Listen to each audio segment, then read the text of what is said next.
Christ said that offenses will come. Christ even emphasized that it is impossible for no offenses to come. So Christ made very plain, offenses will come during your lifetime. And what is offense? Offense is when people decide to be against you or what you did for the sole purpose to relieve themselves. Because if what you did was objectively wrong, they can be at ease being against what you did. That's not offense. But when people take offense at you, they are refusing to reflect on themselves. They feel triggered, they are upset, and now they blame it on you. Because it goes like this. Mankind in its fallen state craves control. They want to control what you say, how you look, how you dress, how you breathe, how you walk, how you respond, how you react. They want to control you. Worldly people are control creeps, not control freaks, control creeps. That's what they are. So anytime they feel entitled to control you and you don't get along with their agenda, they turn on you. And when they turn on you, they want you to pay for how they feel. Once they turn on you, there is no turning back because they have decided that it's not their fault and they don't want to take any responsibility for how they feel, think, or act. So it's all on you. And they join in groups against you to feel relieved. And often, when there's contention against you, others will join contention with the hope that at least they won't be a target. So, offense, when you become the target of psychic violence, it will happen. It's not if it will happen, it's when it will happen. It can be that you have a relative, and the relative is upset with you completing college, or the relative is upset with you having your own business, or the relative is simply upset because you refuse to allow others' opinions to define you. And now that relative begins to act weird when you're around. They begin to lie about you, conduct smear campaigns. And because people notice that this relative may explode, if they are not validated, people will agree with your relative just so that they are left alone. So they will agree against you. They will even turn on you so that they are left alone. Yes, this sounds messed up, but this happens in the world. That is why it's important to recognize what Christ said. Christ said offenses will come. So understand that offenses will come in your lifetime. There will be people out there taking actions against you because they don't want to look at themselves. They will turn you into a target, blaming you so that they can play the victim and they're off the hook. And there will be people joining this violence against you just so that they are left alone. Yes, you have that many cowards on the earth, and they're not going anywhere until Christ returns and removes them to the lake of fire. So, understand offenses will come. So don't be surprised when they come. What you should do as a believer, you should be ahead of offense. You should always reflect on your day at the end of the day so that you can notice things you didn't notice during the day. And when you sense that offense is growing or resentment is breathing against you, take proper spiritual actions so that when the resentment escalates, you will be safe and far removed from the escalation. Because here's how it goes. When people can't come up with an excuse to attack you, they become desperate and they'll make an excuse that doesn't even make any sense. They may lie on you that you sexually assaulted them, even though you may have been abroad when you allegedly assaulted them. So even the courthouse would say, hold on a minute, it doesn't end up this individual was in Zimbabwe then, and you claim they sexually assaulted you, where, well, we have proof he wasn't even in the country. But when worldly people are escalating, they're desperate, they'll make up stuff just to get to you. even stuff that are ridiculous, and that will put them in a negative daylight. They don't care. They are so desperate. And once they reach the state of such desperation, they're able to do anything to be relieved. So in such a state, they become dangerous to everyone around them. That is why there are times those pagan courthouses will tolerate an innocent man or woman being charged with a crime and imprisoned. Don't think that most of those cases of wrongly convicted people are errors made by investigators. There are times it's those pagan courthouses themselves that are behind it. Let me tell you why. I saw a case a few days ago about this Ukrainian migrant that lived in the United States. She had her life over there with her family. One day, this young woman, who was quite happy, she was a bit naive, but she didn't harm anyone. This woman, with a soft character, she ended up dead at the lake. And the family wanted answers. The community also wanted answers. They just couldn't find a suspect.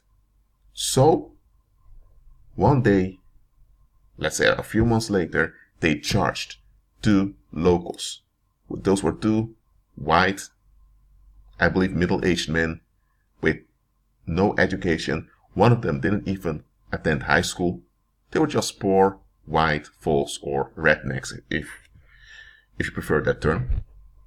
And those men, despite having no school, they kept on telling the police, we don't know this woman.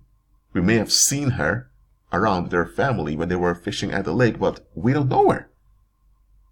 There was a claim that their DNA was found in the victim's car.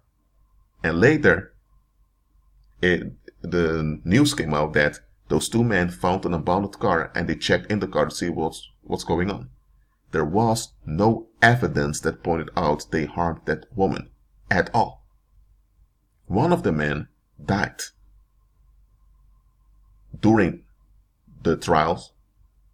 Well, let me say that it wasn't really a trial that was going on directly, but they were under investigation for 2 years. And during those 2 years, one of the men died due to stress.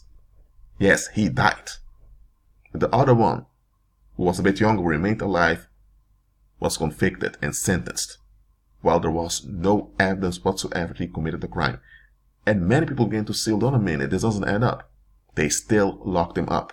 Later, after a few years, his conviction was overturned, but that's only because there was pressure from the media. And the man was offered a deal years ago in which he would confess to the crime and only serve 5 years. They never give a criminal such a deal if he is accused of first-degree murder. But they want to offer him that deal. And the man said, I will not confess to a crime I didn't commit. I'd rather spend the rest of my days in jail or in prison than to confess to something I didn't do. And the man did the right thing. His conviction was overturned. But also his family didn't give up. They kept putting pressure on the media and eventually the conviction had to be overturned. Now there was an example of another guy. This guy was what they call an Afro-American or a black guy. And he spent more than 30 years in jail, something he didn't do, and they just refused to look into his case. And in his case, there was even hard evidence that many of the eyewitnesses lied, and it was even proven that he wasn't even around when the homicide happened. Yet, he's still spending his days in jail. I'm saying in prison, there's a difference between jail and prison, but you get the idea. He's still in prison, even though it's proven that he's innocent. How can this be? Well, I just told you. When offense comes, people want to unload their stress, their frustration, their disappointments onto a target. And because they are psychic addicts, the moment they've made up their mind that they're going to dump on you, they have to dump on you, because if they're frustrated in the dumping, the anger will build up and someone else will feel the heat. Just realize offense will come. And when offense comes amongst worldly people, those pagan courthouses often select a target to imprison so people are relieved. Because they know when the people are not relieved, things will get out of hand. Yes, they will sacrifice the lives, or say the years of innocent people as long as it retains violence in the community. They will never admit this openly in the media because it goes against what they've written in their laws, but that is what they do in practice. And when you look at most of those homicide cases, whether it's in the United States, Japan, Zimbabwe, Zambia, wherever, there's one pattern that's consistent everywhere. Offense grew against the target, and the target wasn't even aware of it. Others around noticed that offense was growing, but they enabled offense because they don't want to be involved. So believer, understand offenses will come. You don't have to be shocked by sudden tragedy or by sudden attacks or by sudden people or by people that suddenly want to harm you. No, such things will happen. As a believer, you have the advantage to anticipate and outsmart the enemy. And you should. So don't be predictable. Don't get too close to someone who doesn't want to face reality, because they don't want to face things, so that means they want relief. And they'll demand you to relieve them. And the moment you don't relieve them, or the moment you do relieve them, but they realize that issues don't go away, of course issues don't go away if you don't face them, then they might turn on you. And they'll use the frequent contact you have to get sympathy from others by putting you as a negative daylight, as a stalker, even though you're not a stalker at all. People tend to turn on you because they don't want to face things about themselves. And others tend to enable them just so that they're off the hook also, because so that no heat comes near them. Yes, that's how it goes in the world. So stop waiting for offense to manifest close to you. The moment you sense in your inner radar, the moment you sense in your inner radar that somewhere on the earth there is offense growing against you, take spiritual actions in prayer, decrees and declarations and fasting immediately. Yes, you heard me, immediately. Don't wait until the offense manifests as an attack on your health or on your finances or as people physically coming after you. The moment you have people coming physically after you, that's way too late. Be ahead of offense because they will come. Christ told you they would come. So who are you to ignore Christ's report? To agree with Christ also means to agree with his report. Yes, offense will come. It will not be your fault. It will be not you doing it, but it will happen. So anticipate it in line with Christ.